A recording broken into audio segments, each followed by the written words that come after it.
The Lomita Sheriff's Department is looking to increase bike patrols in Rancho Palos Verdes along Western Avenue. Our PVTV caught up with Sergeant Dave Rosas, who tells us how the bicycle patrol has been successful in preventing crime.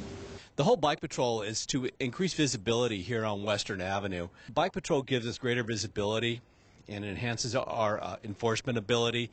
And people don't see us coming, and they kind of get surprised when we're right on top of them right away. We look for, we've had a few car burglaries behind LA Fitness. Basically, people leave their purses and GPSs and whatever else on the front seat. There's no visibility back there. There's no cameras, so basically everybody, it's free pickings. People just start burglarizing the cars. So if we increase the patrols, the bad guys will see us and they won't be coming around. We are issuing tickets. We will issue parking tickets for the handicap, which is a hefty fine, so don't park in the handicap spots. We'll tag abandoned cars. We'll respond to backup calls for some of the deputies if they have a call for service. We usually start near the Carl's Jr.'s on Western Avenue, ride southbound, do a couple laps, and then we'll really start getting into it. We'll start talking to people. A lot of the businesses we'll go into and talk to the businesses, see if they have any problems. Marshals have had a few petty thefts, so we park the car up here as a deterrent and make this our home base. We'd like a more presence on Western Avenue, and I think this is one of the tax bases for the city of Rancho Palos Verdes, and we want to make it safe for the people to come up here and shop and you know, put their money into RPV. A lot of the deputies and myself live in the Rancho Palos Verdes area, and we shop and play here, and we want it to be a safe area. Our kids come here, and we demand it to be safe.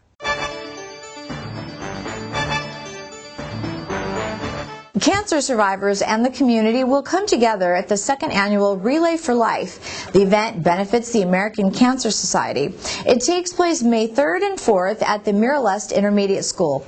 Liz Brown Swanson joins us from the school with the details. Liz.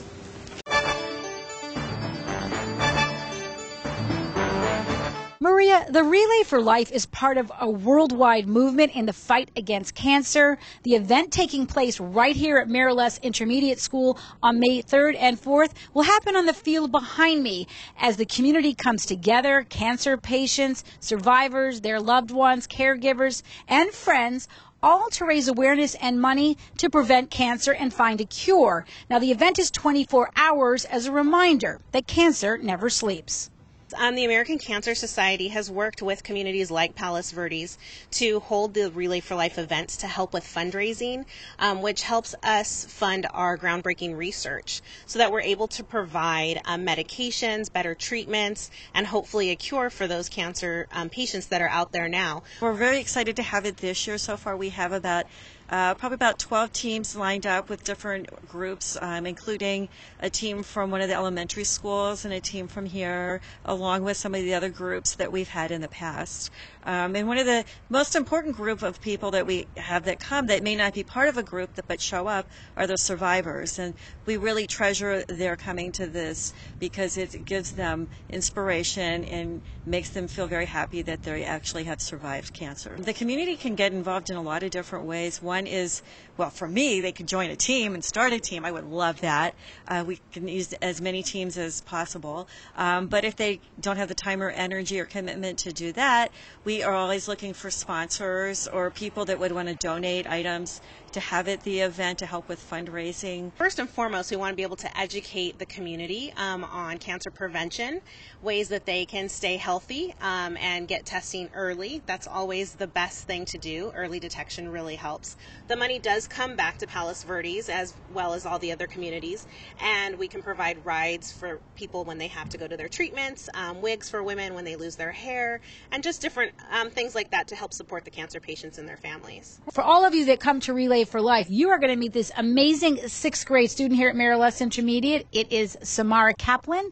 Not only is she incredible, but she is a cancer survivor, and she's going to talk about her story. Tell us about your story. Well, it all started when I was walking funny at my house. Like, my feet were, like, off to the side. So we had to go to CHLA, Children's Hospital, Los Angeles. They really helped.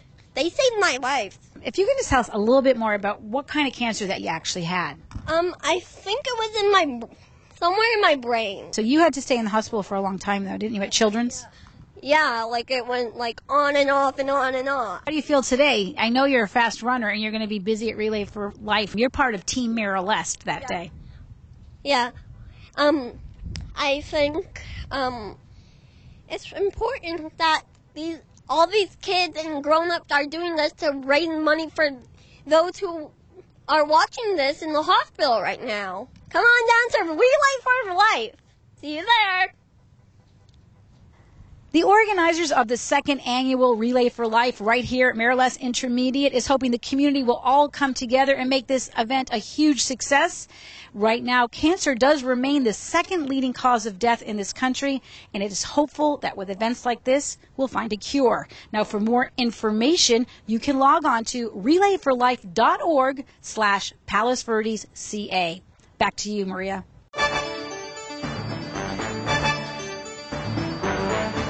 Former RPV mayor and cancer survivor Larry Clark is expected to join the many survivors taking part in the 24-hour Relay for Life. And when we come back, you could say it was a real circus over at the Palos Verdes Library, and you just might learn a thing or two about nature at a movie premiere at the Warner Grand. Don't you go away.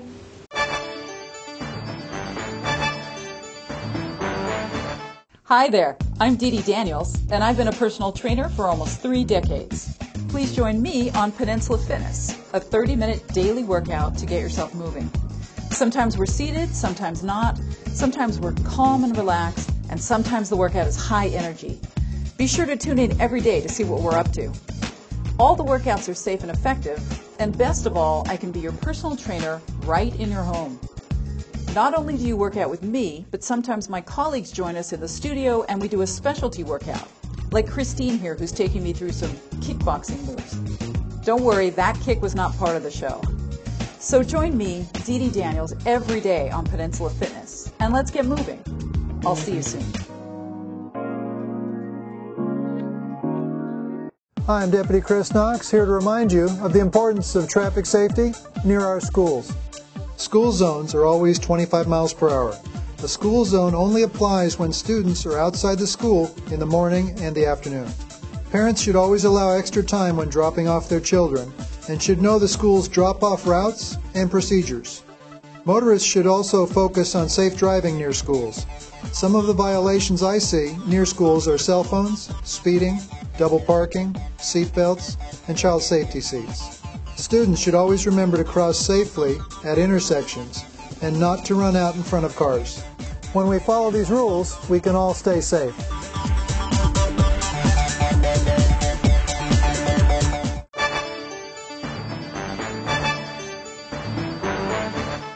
The Palos Verdes Land Conservancy had a special night at the Warner Grand Theater where they kicked off the Beauty and Nature film series. Throughout the next few months, the Conservancy will share a collection of films that will help you learn more about our environment and the beauty of nature. The first film was called Yosemite, A Gathering of Spirit. Here with more is Jessica McKay.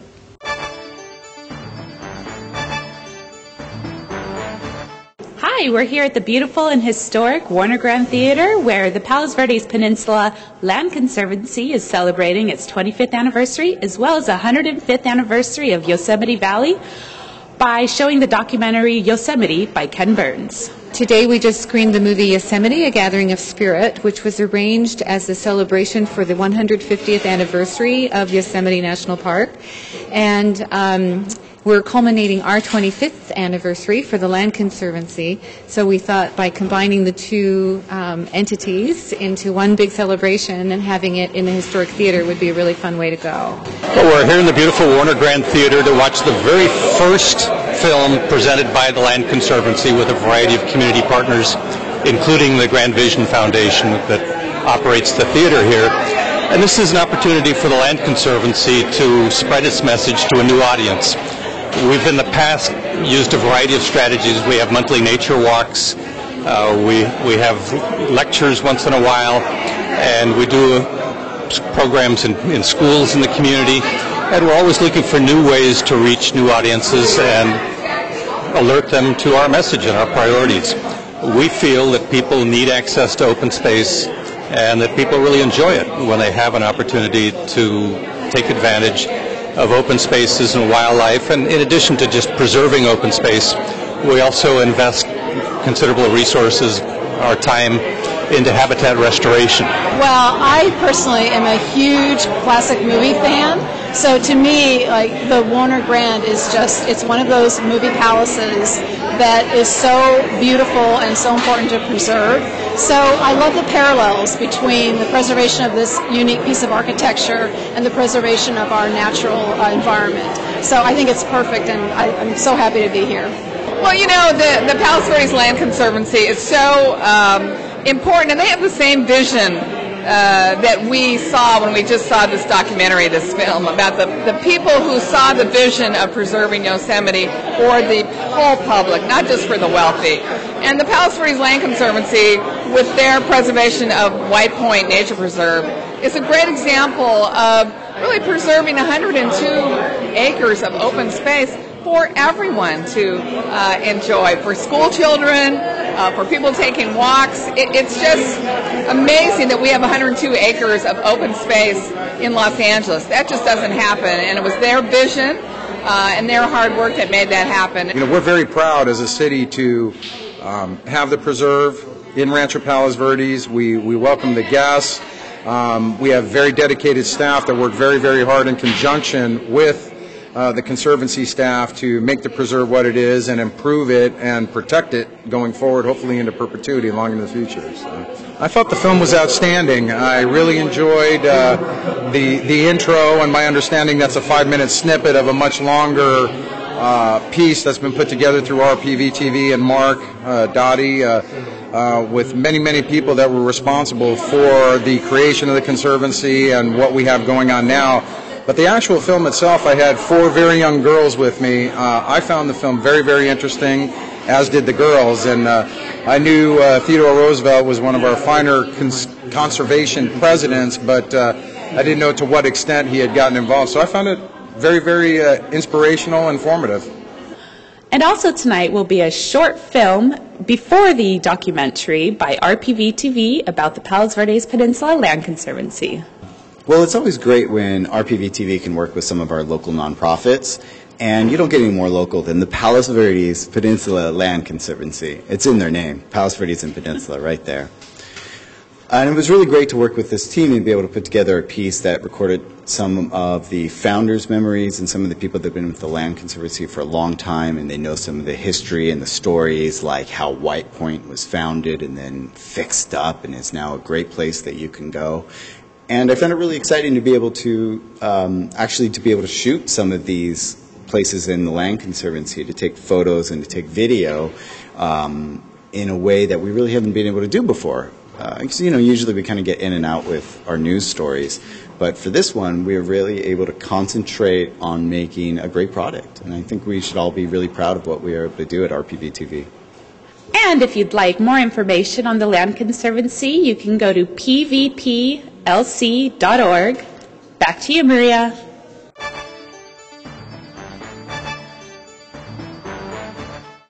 The next film in the series is called Riding Giants on June the 14th. For more information, you can go to the website at pvplc.org. And the annual Malaga Cove Art Show has begun. The lawn show features local artists and is sponsored by the Palos Verdes Art Center. The show features wearable art, beautiful unique paintings, and ceramics. Here is more from one of the ceramicists, Jan Napolitan. Hi, I'm Jan Napolitan. We're at the Malaga Cove Plaza in Palos Verdes Estates, and artists from the Palos Verdes Art Center are having one of their 6 shows that we're having this season.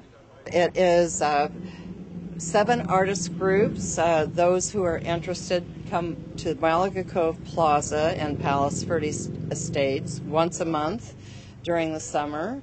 So we show from April through September. This show has been going on for nearly 60 years or over 60 years. We're not quite sure. We don't have that history.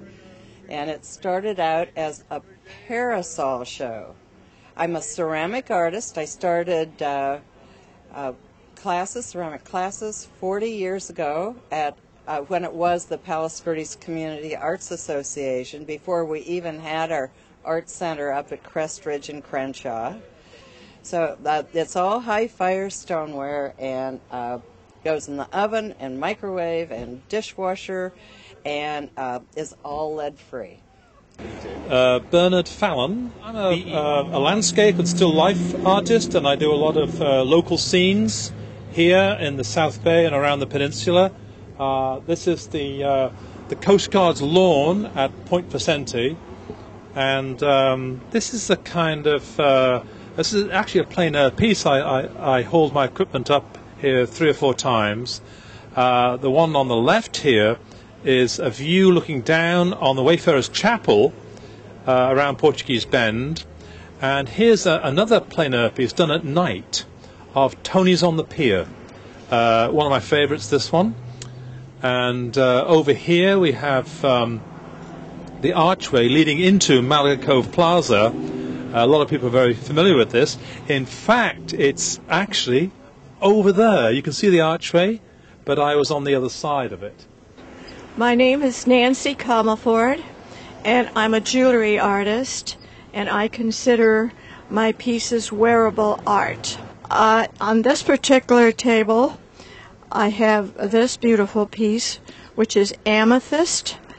This is a freshwater pearl, just a beautiful shaped one. Along with this, also pearl. You can see the difference in the shapes. This, of course, is an abalone piece, and you really can't improve on nature sometimes. We're from Redondo Beach, so just a couple miles down the hill on PCH. We like looking at all the local art. It's all, all different styles, but all pretty similar in terms of, a lot of beach stuff and a lot of LA-focused art, which is cool for us.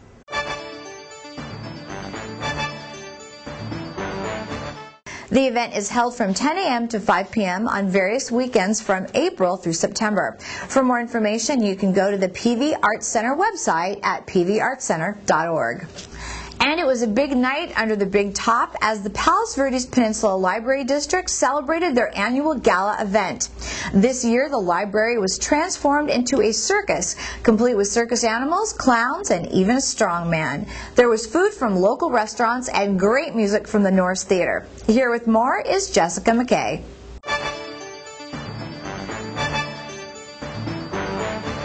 Hi, I'm Jessica McKay, and we're here at the Palos Verdes Library, where there's an Under the Big Top fundraiser going on right now, presented by the Friends of the Library. Let's go check it out. I always go to this event each year because it's their big fundraiser. It's an important event for their donors and their supporters. And one of the key roles I think that I can play on the City Council and Rancho Palos Verdes is to help our other fellow agencies that are so interconnected with making our community a better place to live, be successful. And that's the library district. I come to this event every single year. It's an interesting event because it's not one of these typical big sit down around tables and eat dinner and long speeches. This is a very social, dynamic event, and it's held right here inside the main library. So it always gets a great turnout. I always make a point of coming here each year and try to support the library district. Francine and I have chaired the event here for the last 3 or 4 years, and we made $100,000 for the library and for the events that we've done here. In the last 2 years? Last 2 years. That's very, very impressive, sir. Can you tell us a little bit about this event tonight?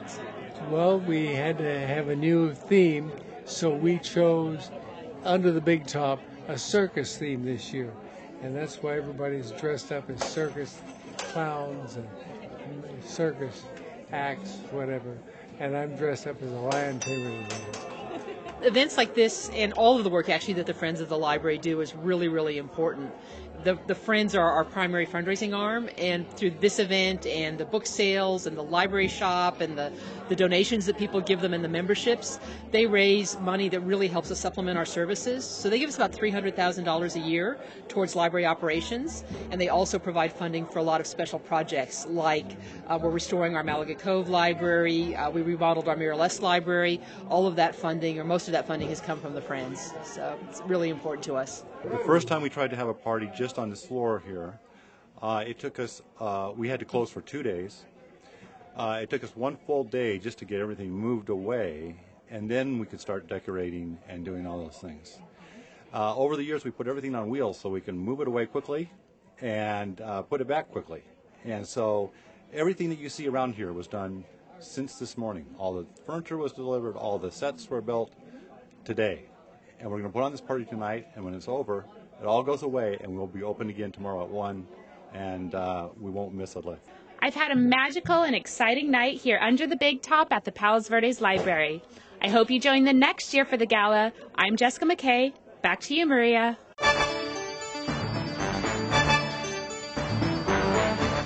And in sports, when Coach John Handgardner took over as head coach at the Peninsula Panther baseball team in 2012, he decided to assemble a coaching staff that would help his players get to the next level. He also decided to add a couple of coaches to his staff who had real-life baseball experience in the major leagues. Coach Brian Bowles played for the Toronto Blue Jays, and Coach Don Slott played for 7 major league teams, including the Angels. So is this staff of pros paying off? Well, with a record of 13-2, it just might be.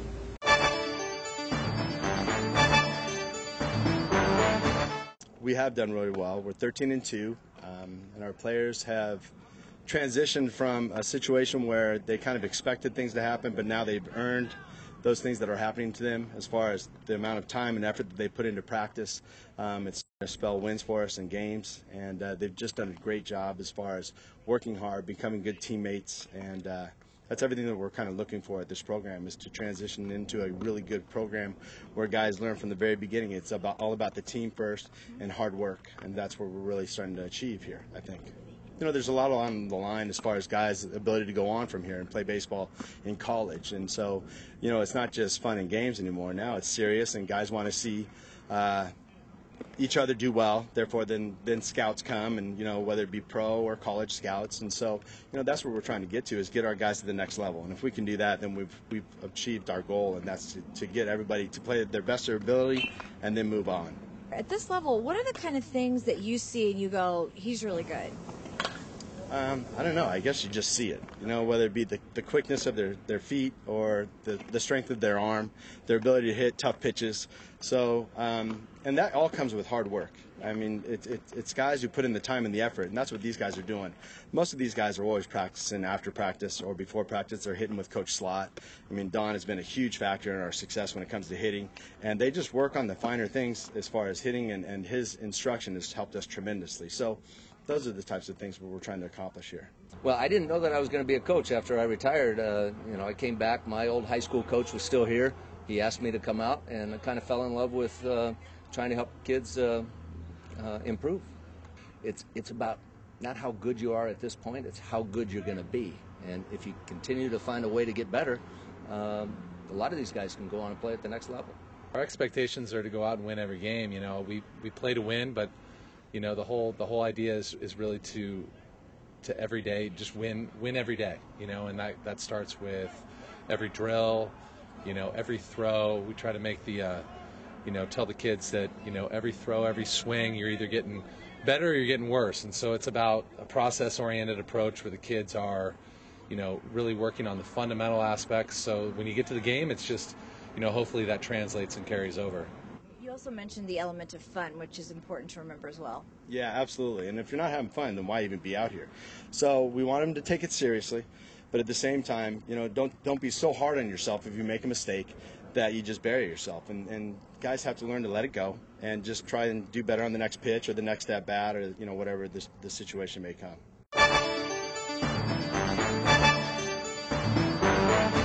Good advice indeed. And if you want to see more from the Peninsula High baseball team, you can see their story on an upcoming episode of Playing the Field. And finally, after a weather-related postponement, the annual Whale of the Day event was a celebrated success. Everyone in the community came out to enjoy the festivities, and there was a special gift that was unveiled from the Palos Verdes Rotary Club for everyone in the community to enjoy. Here's more from the event.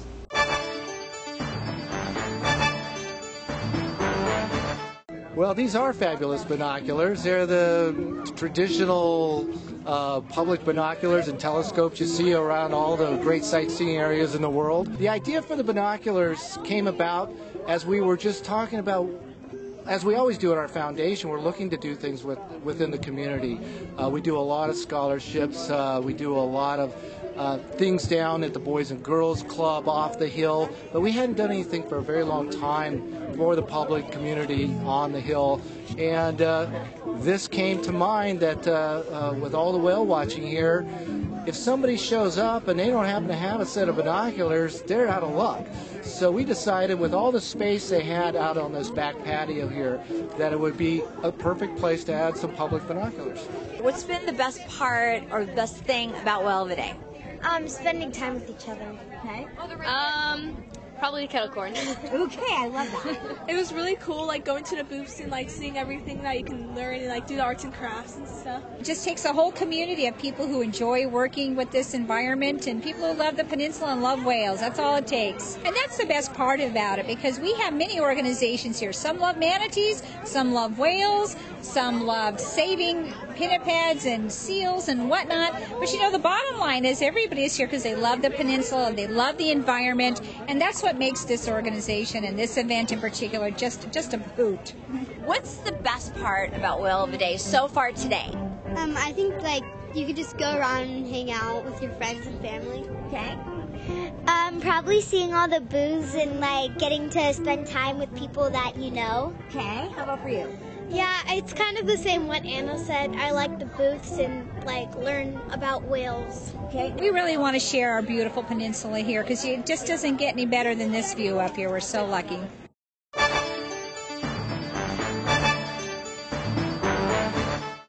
And you are so right about that. That view is quite amazing. And that will do it for us. From everyone here at RPV TV, make it a great day.